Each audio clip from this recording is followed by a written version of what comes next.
আবার একটা নতুন রেসিপি নিয়ে চলে আসলাম আপনাদের সাথে। আর আজকে খিচুড়ির একটা রেসিপি, রুহির এই ফেভারিট খিচুড়ির রেসিপিটাই আপনাদের সঙ্গে শেয়ার করি। মুসুরির ডালটাকে আমি ভালো করে শুকনো খোলায় একটু ভেজে নিয়েছি। এরপরে আমি ওটাকে সাইডে রেখে ভালো করে ধুয়ে নেব 3-4 বার।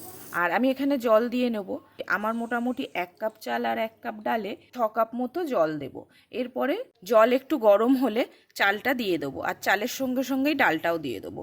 চাল ডাল দুটোই খুব সুন্দর করে আমি ধুয়ে নিয়েছি। আপনারা একসাথেও ধুতে পারেন, আমি আলাদা আলাদা করে ধুয়ে নিই। এরপর চাল আর ডালটা একটু ফুটে উঠলে এর মধ্যে দিয়ে দিতে হবে কাঁচা লঙ্কা আর নুন। তো হলুদটা আমি পরে দেবো, হলুদটা এই মুহূর্তে দিলে ভালো সেদ্ধ হবে না, চাল ডালটা ভালো গলবে না। এদিকে চাল ডালটা সেদ্ধ হতে থাকুক, আর আমি ওদিকে আরেকটা কড়াই নিয়ে নেব। কড়াইতে ওই একটু ডুমো ডুমো করে আলু কেটে নিয়েছি। আপনারা চাইলে আলুটা কিন্তু কাঁচা এই চাল ডালের সঙ্গেও দিতে পারেন, কিন্তু আমি একটু ভেজে দিলাম যাতে টেস্টটা একটু বেশি হয়। যাই হোক, আলুটা সুন্দর করে লাল লাল করে ভেজে নেব। এরপরে আমি ভেজে নেব ডিম, মানে ডিমের একটু ভুজিয়া বানিয়ে নেব এদিকে। আর ওদিকে কিন্তু চালটা মাঝে মাঝেই আমি মানে খিচুড়িটা ভালো দেখে নিচ্ছি বারবার। জলটা যদি খুব শুকিয়ে আসে আমি ওই একটু গরম জল, মাইক্রোওভেনে গরম জল করে করে দিয়ে নিচ্ছি। দেখুন অনেকটাই হয়ে গেছে। আর এর মাঝখানে চাল ডালটা যখন একটু সেদ্ধ হয়ে এসেছিল তখন কিন্তু আমি হলুদটাও দিয়ে দিয়েছিলাম। আর আরেকটু সেদ্ধ হয়ে গেলে আমি দিয়ে দিয়েছিলাম ওই ভেজে রাখা আলুগুলোও, যাতে করে আলুটা সেদ্ধ হয়ে যায় সেই জন্য। আর এই পর্যায়ে এসে খিচুড়িটা কিন্তু অনেকটাই হয়ে এসেছে, মানে চাল ডালটা একদম একসাথে গায়ে মিশে এসেছে, তবেই না খিচুড়ির টেস্ট হবে।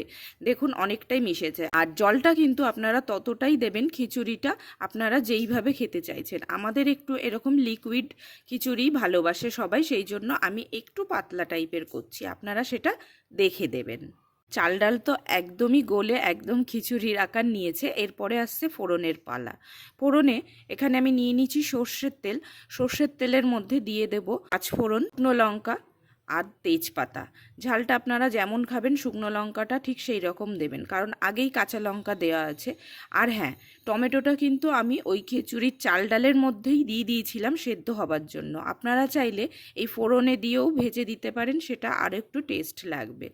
এরপরে একে একে পেঁয়াজ আর দিয়ে দিয়েছিলাম আমি একটুখানি আদা। আপনারা এখানে চাইলে এটা স্কিপ করতে পারেন, আমি দিয়েছিলাম ভালো লাগবে বলে। আমি কিন্তু অন্য সময় না দিয়েও, মানে এই পেঁয়াজ আদা রসুন ছাড়াও খিচুড়িটা কিন্তু খুবই ভালো লাগে। দেখুন ফোড়নটা ভাজা ভাজা হয়ে গেলে, মানে ওই কাঁচা পেঁয়াজের গন্ধ আর কাঁচা আদার গন্ধটা চলে গেলে, এরপরে এই ফোড়নের মশলাটাকে নিয়ে আমি দিয়ে দেবো খিচুড়ির মধ্যে। দিয়ে কিছুক্ষণ নাড়াচাড়া করলেই রেডি আমার আজকের এগ খিচুড়ি। তো আপনারা অবশ্যই বাড়িতে ট্রাই করে দেখবেন, ভীষণ ভালো লাগে।